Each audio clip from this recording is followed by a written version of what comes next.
Avoidants deactivate when closeness starts to feel like pressure instead of safety. After a warm date, serious conversation, or emotional request, they may suddenly feel numb, irritated, or distant. The distance is often a protection strategy, not simple lack of feeling. Avoidant deactivation is the shift from closeness into distance when intimacy begins to feel too demanding.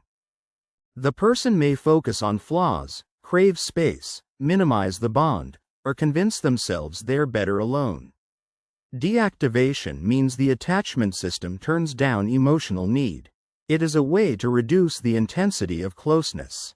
It can look like boredom, irritation, sudden busyness, emotional numbness, or a need to regain independence. Independence can become a shield. In everyday life, someone who learned early that needing others was risky may treat self-sufficiency as emotional survival. Adult intimacy can then trigger old protective habits. The reaction is often protective rather than openly hostile. A common trigger is a partner asking for reassurance.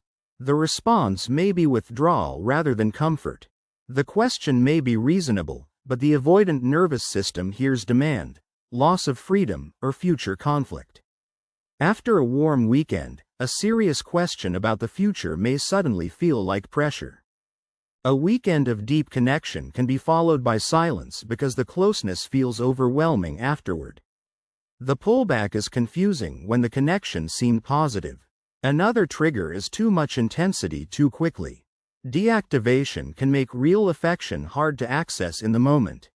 Deactivation often hides under logic. The person may say the timing is wrong, the partner is too emotional, or the relationship is not practical. That is why some of those concerns may be real, but the sudden emotional shutdown is the clue. Deactivation can make closeness feel irritating right after it felt good. The mind looks for distance by magnifying irritation. Flaw finding is a common deactivating move. A small habit, text style, or difference in taste becomes evidence that the relationship cannot work.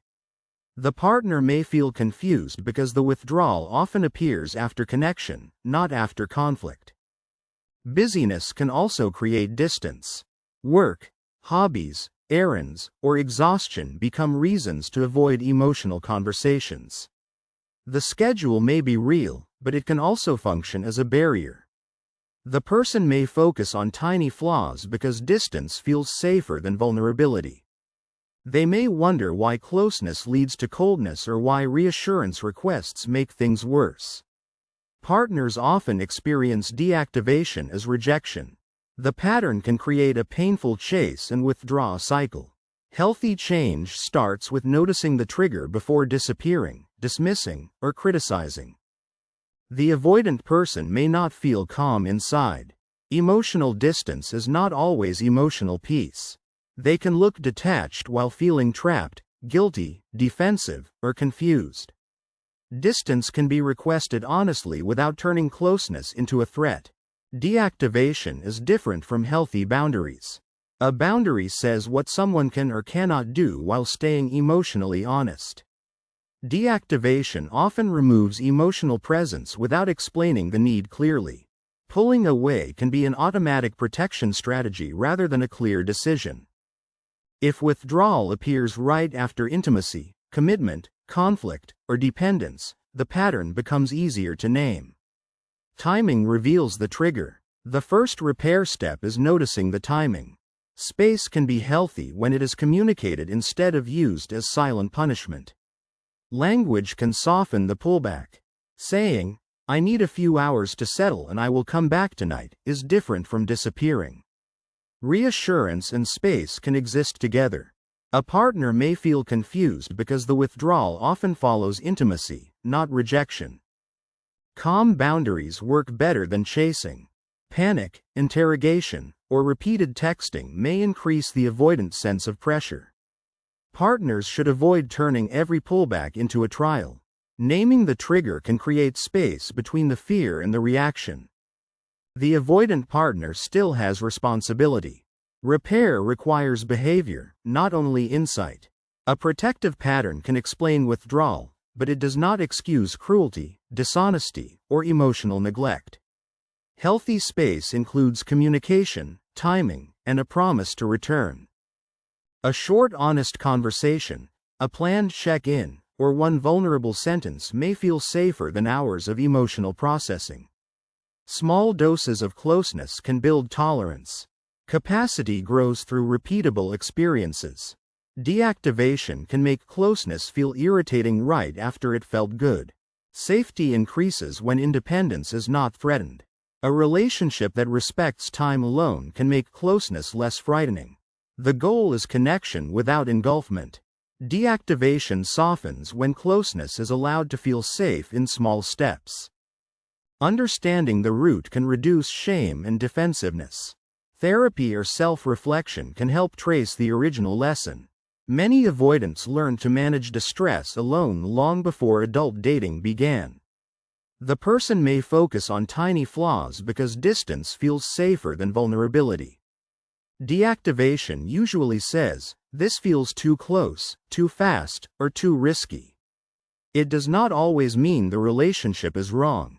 It means the nervous system is trying to regain control. The goal is honest distance when needed, not disappearing to avoid feeling exposed. A healthier path keeps the need for space while adding honesty, timing, and repair. Avoidants deactivate to lower emotional intensity and protect independence. Distance becomes less damaging when it is named instead of acted out silently. Pulling away can be an automatic protection strategy rather than a clear decision. A partner may feel confused because the withdrawal often follows intimacy, not rejection. Naming the trigger can create space between the fear and the reaction. Healthy space includes communication, timing, and a promise to return. Deactivation softens when closeness is allowed to feel safe in small steps. Deactivation becomes easier to work with when it is noticed early. The person may feel the urge to criticize, disappear, stay busy, or decide the relationship suddenly feels wrong. Instead of obeying that first impulse, they can name the pressure and ask for space with a clear return point. The pattern becomes less damaging when space is requested clearly. Saying, "I need an hour to calm down and I will come back after dinner," is different from disappearing for 3 days. The first protects both people. The second leaves the partner guessing and turns distance into fear. The partner also has a role, but not the role of chasing endlessly. A calm request for clarity can help, while pressure and protest may increase the avoidant person's alarm. Repair usually works best when both sides slow down. One names the need for space, and the other asks for a reliable return. The change is gradual because the nervous system has to learn that closeness does not always mean control.